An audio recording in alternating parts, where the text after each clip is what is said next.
Assalamualaikum warahmatullahi wabarakatuh. Selamat siang. Saya Fitriani Nasution FPD, berasal dari kampus Institut Jamiah Mahmudiyah Langkat, ingin menyampaikan tentang konsep dasar komunikasi organisasi.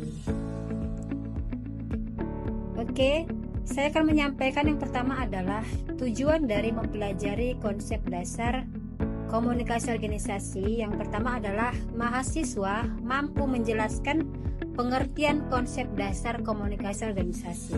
Yang kedua adalah mahasiswa mampu menjelaskan fungsi komunikasi organisasi. Yang ketiga adalah mahasiswa mampu menjelaskan hambatan-hambatan komunikasi organisasi. Selanjutnya, apa itu komunikasi? Komunikasi berasal dari bahasa Latin, itu komunis yang berarti sama, ya, yang berarti komunikasi itu dapat terjadi apabila ada kesamaan antara penyampaian pesan dan orang yang menerima pesan. Ketika pesan yang disampaikan itu sama persepsinya dengan komunikator dan komunikan, maka itu dikatakan komunikasi. Kemudian, komunikasi secara umum adalah proses pembentukan, penyampaian, penerimaan, dan pengolahan pesan yang terjadi di dalam diri seseorang dan atau di antara dua orang atau lebih untuk tujuan tertentu. Selanjutnya, mengapa komunikasi itu penting?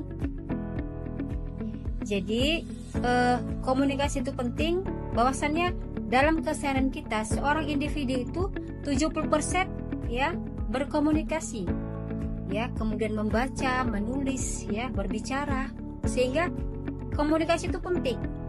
Jika tidak ada komunikasi, maka akan berhenti semua kegiatan.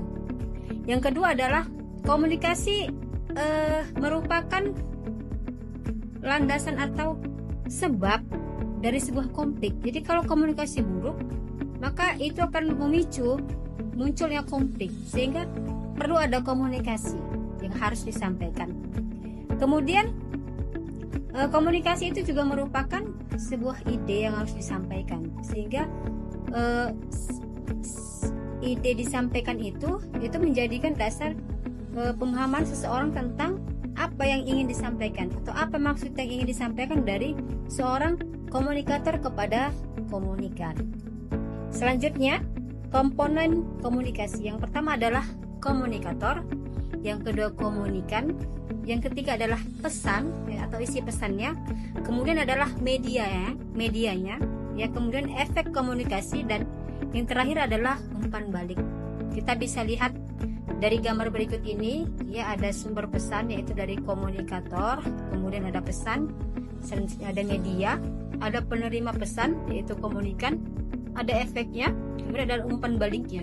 Ini merupakan gambaran dari proses komunikasi.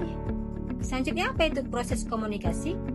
Jadi proses komunikasi itu merupakan bagaimana seorang komunikator itu menyampaikan pesan kepada komunikannya. Jika seorang komunikator menyampaikan dengan tidak jelas, maka pesan itu tidak akan tersampaikan kepada komunikan. Bisa dijelaskan melalui gambar berikut ini. Ada proses komunikasi, bisa kita lihat bersama. Apa itu pengertian komunikasi organisasi? Jadi komunikasi organisasi itu merupakan proses pertukaran pesan, atau proses pertukaran informasi, ide, dalam suatu organisasi untuk mencapai tujuan bersama. Tentunya melibatkan interaksi formal dan informal, antar anggota organisasi, itu baik secara vertikal dan secara horizontal. Selanjutnya, fungsi komunikasi dalam organisasi. Apa sih fungsi komunikasi dalam organisasi? Yang pertama sebagai pengendali, kemudian sebagai membangkitkan motivasi karyawan. Selanjutnya adalah berfungsi memberikan peran dalam hal proses pengambilan keputusan.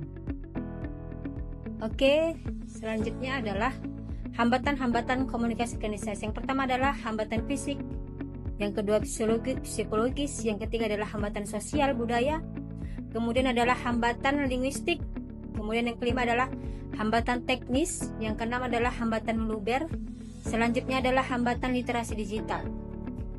Dapat disimpulkan bahwasannya komunikasi organisasi itu merupakan tindak komunikasi dalam suatu organisasi berkaitan dengan pemahaman mengenai peristiwa komunikasi yang terjadi di dalamnya. Kemudian fungsi komunikasi organisasi yang pertama adalah sebagai pengendali perilaku individu, yang kedua membangkitkan motivasi karyawan, yang ketiga adalah memberikan peran dalam hal proses pengambilan keputusan. Yang terakhir adalah hambatan komunikasi organisasi. Yang pertama hambatan fisik, yang kedua hambatan psikologis, yang ketiga adalah hambatan sosial budaya, yang keempat adalah linguistik, yang kelima adalah teknis, yang keenam adalah meluber informasi, yang keenam adalah yang terakhir hambatan literasi digital. Baik, sampai di sini dulu ya yang bisa saya sampaikan mengenai konsep dasar komunikasi organisasi. Semoga bermanfaat untuk para penikmat dari video saya hari ini. Terima kasih banyak. Saya ucapkan assalamualaikum warahmatullahi wabarakatuh.